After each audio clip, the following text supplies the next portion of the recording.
Satu pulau kecil di Indonesia pernah dianggap lebih berharga dari New York. Bukan metafora. Pada 1667, Inggris resmi menukar Manhattan dengan sebuah pulau pala di Banda. Dan selama berabad-abad, tidak ada yang mengajarkan ini di sekolahmu. Karena kisah rempah Nusantara bukan sekadar pelajaran sejarah, ini pengakuan bersalah yang terlalu besar untuk diakui. Ini data History. Setelah menyaksikan ini, cara kamu melihat bumbu di dapurmu, nama-nama kota besar di peta dunia, dan sejarah nenek moyangmu sendiri tidak akan pernah sama lagi. Sebelum ada Amerika di peta, sebelum Eropa mengenal lautan lepas, ada Maluku, gugusan pulau di timur Nusantara yang sudah memimpin perdagangan dunia sejak ribuan tahun silam. Dari Ternate, cengkeh mengalir ke Jawa, dari Jawa ke India, dari India ke Arab lalu ke Venesia. Jaringan perdagangan rempah ini berjalan sempurna selama ratusan tahun, tanpa melibatkan Eropa sama sekali. Di pasar Eropa, 1 kilogram pala lebih mahal dari 1 kilogram emas. Bukan karena langka di Nusantara, tapi karena jarak dan perantara yang menjaga harganya tetap meroket tinggi. Tapi inilah yang tidak pernah diajarkan di sekolah. Cengkeh yang kamu taburkan di rendang hari ini, harganya pernah setara gaji 3 bulan seorang pekerja Eropa abad pertengahan.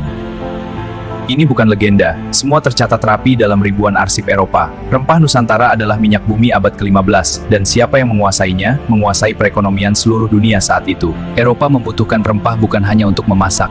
Pala dipercaya mencegah wabah pest yang sudah membunuh sepertiga penduduk Eropa. Rempah bukan bumbu, rempah adalah harapan hidup. Jalur darat ke Maluku dikuasai Ottoman. Setiap rempah yang tiba di Eropa sudah melewati 6 tangan perantara. Para raja punya satu pilihan tersisa, temukan jalur laut langsung ke sumbernya. Maka pada 1492, Columbus berlayar ke barat. Tujuannya bukan Amerika, tujuannya adalah Maluku. Dia mencari cengkeh dan salah sampai ke Karibia, tapi tidak pernah mengaku salah. Dia menyebut penduduk lokal Indian, karena yakin sudah sampai di Hindia Timur, kepulauan rempah yang dicarinya. Nama itu bertahan sampai hari ini, dari sebuah kesalahan navigasi. Penemuan Amerika yang diajarkan di sekolahmu adalah kesalahan navigasi terbesar dalam sejarah. Amerika tidak ditemukan karena semangat eksplorasi. Amerika ada karena orang Eropa haus rempah Nusantara. 20 tahun setelah Columbus, Magellan mencoba rute lain, ke barat terus, melingkar bumi. Tujuannya tetap sama, Maluku. Dia tidak pernah sampai. Tapi Francisco Serrao berhasil. Dia pertama mencapai Maluku pada 1512, dan dalam suratnya ke Magellan, dia menulis, "Aku menemukan dunia baru yang lebih kaya dari milik Columbus." Portugis datang, dan segalanya berubah. Mereka tidak datang seperti pedagang Arab yang sudah akrab di pelabuhan Maluku. Mereka datang dengan meriam, salib, dan klaim atas segalanya. Sultan Hairun dari Ternate mencoba hidup berdampingan. Dia membuka perdagangan menerima Portugis. Lalu pada 1570, ketika diundang ke meja perundingan damai, dia tidak pernah pulang. Anaknya, Sultan Baapullah bersumpah membalas, 5 tahun perang, 5 tahun pengepungan. Pada 1575, Portugis hengkang dari Ternate. Baapullah merebut kembali tanahnya. Tapi perlawanan itu tidak pernah masuk buku sejarah yang kamu baca. Sultan Baapullah, penguasa yang mengusir kekuatan kolonial Eropa, namanya nyaris tidak ada di kurikulum sekolah manapun. Portugis pergi, tapi kekosongan itu tidak bertahan lama. Dari utara Eropa, armada baru sudah berlayar menuju Maluku, membawa sesuatu yang jauh lebih berbahaya dari semua meriam Portugis. VOC, Verenigde Ostindische Compagnie. Pada puncaknya nilainya setara 7,9 triliun dolar. Lebih besar dari Apple, Microsoft, dan Amazon digabung. Tapi angka itu bukan cerminan kejeniusan bisnis Belanda.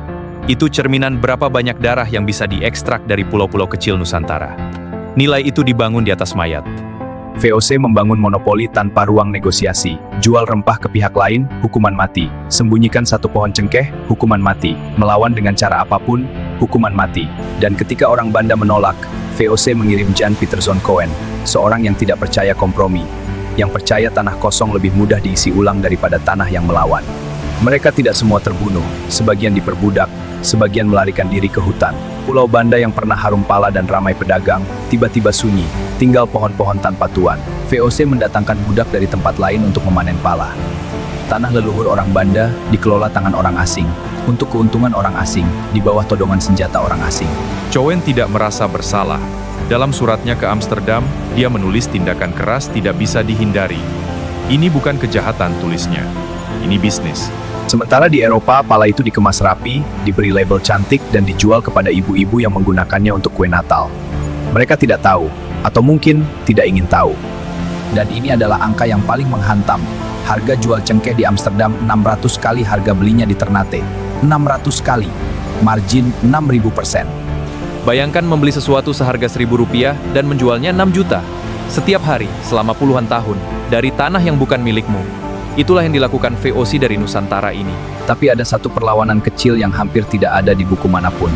Di Pulau Run, sebuah pulau mungil di Banda, seorang perwira Inggris memutuskan untuk tidak menyerah. Nathaniel Courthope, dengan sekitar 100 orang, dia menahan armada VOC di Pulau Run selama 4 tahun penuh. Dia akhirnya tewas, tapi Pulau Run tidak pernah menyerah kepadanya. Perlawanan Courthope memberi Inggris klaim sah atas Pulau Run. Satu pulau kecil tanpa listrik, tanpa pelabuhan besar, tapi penuh pohon pala yang nilainya melampaui akal sehat. Klaim ini akan kita pertahankan. Dan pada waktu yang sama, Belanda sedang mempertahankan koloni kecil mereka di ujung utara benua Amerika. Sebuah kota bernama New Amsterdam. Kamu mungkin pernah dengar nama barunya. New Amsterdam, kota pelabuhan kecil di ujung pulau panjang. Belum ada gedung pencakar langit, belum ada Wall Street, hanya hutan, lumpur, dan segelintir pedagang Belanda yang kedinginan. Inggris dan Belanda sudah berperang, bukan hanya soal Eropa, soal siapa yang berhak atas rempah Nusantara dan koloni di seluruh dunia. Dan perang itu akhirnya berakhir di meja perundingan. Perjanjian Breda, 1667. Di atas meja ada 2 pilihan yang harus ditukar, satu koloni di Amerika Utara, dan satu pulau pala kecil di Banda. Pilih satu. Di satu sisi, New Amsterdam, koloni Belanda yang baru saja direbut Inggris. Di sisi lain, Pulau Run, pulau pala 3 km persegi yang Courthope pertahankan dengan nyawanya. Dan Inggris memilih Pulau Run.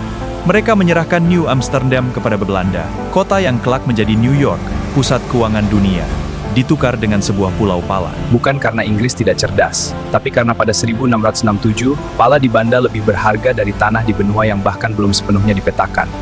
Dunia berputar di sekitar rempah. Kota terkaya di dunia hari ini lahir dari sebuah perjanjian tukar-menukar yang melibatkan bumbu masak dari pulau kecil Nusantara yang namanya pun mungkin belum pernah kamu dengar. Tapi VOC tidak berhenti di situ, karena monopoli bisa patah jika ada pohon yang masih tumbuh bebas. Maka mereka melakukan sesuatu yang belum pernah terbayangkan sebelumnya. Hongi Tokten, perjalanan Hongi. VOC mengerahkan armada untuk membakar semua pohon cengkeh di luar wilayah yang mereka izinkan. Ecocide, penghancuran alam pertama yang terencana dalam sejarah. Bayangkan pohon cengkeh yang ditanam 3 generasi leluhurmu. Hari ini, armada VOC datang dan membakarnya habis sampai ke akarnya. Karena pohon itu terlalu berharga untuk dibiarkan hidup bebas. Bukan karena pohonnya berbahaya, bukan karena terlalu banyak, tapi karena pohon yang tumbuh bebas artinya rempah yang bisa dijual bebas, dan itu mengancam monopoli mereka. Hanya itu alasannya. Dalam 2 abad, VOC mengekstrak kekayaan senilai triliunan dolar dari Nusantara. Dan rakyat yang memiliki tanahnya tidak menerima 1 sen pun kembali, bukan 1 sen. 2 abad penjarahan. Dia akhirnya punya Amsterdam yang megah. Sementara Banda punya kuburan yang massal yang bahkan tidak diberi nama. Lalu apa yang tersisa? Setelah semua darah itu, setelah semua rempah itu, setelah seluruh dunia berubah karenanya, apa yang tertinggal untuk Nusantara? Ini pertanyaan yang harus kita jawab. Hari ini, sekitar 75% produksi global berasal dari bumi ini.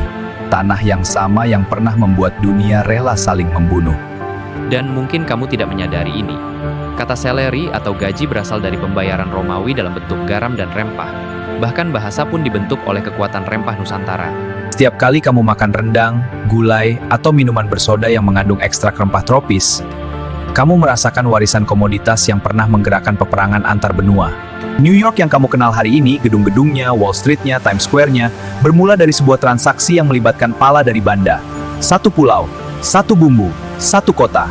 Magellan mati mencarinya. Columbus salah jalan karenanya. 15.000 orang Banda dibantai demi menguasainya. Dan setelah semua itu, rempah Nusantara masih ada, di tanah yang sama. 3 pelajaran yang ditinggalkan sejarah ini. Yang pertama, kekayaan alam hanya bermakna jika rakyat pemiliknya punya kendali penuh atasnya. Tanpa itu, kekayaan hanya menjadi kutukan berdarah. Yang kedua, sejarah selalu ditulis oleh yang menang. Sultan Hairun, Sultan Baapullah, para petani Banda, mereka adalah pahlawan yang namanya dicuri bersama tanahnya. Yang ketiga, dan ini yang paling penting, kamu sekarang sudah tahu. Dan mengetahui sesuatu yang selama ini disembunyikan adalah tindakan perlawanan paling nyata yang bisa dilakukan. Di episode berikutnya, kita akan masuk ke jalur sutra maritim yang menghubungkan Nusantara ke peradaban besar yang tidak pernah kamu bayangkan sebelumnya. Fakta pertamanya sudah cukup mengubah segalanya. Data History tempat sejarah bernapas dan sains bercerita dengan cara paling manusiawi. Jika kisah ini menyentuhmu, bergabunglah, hit subscribe, karena setiap data punya cerita.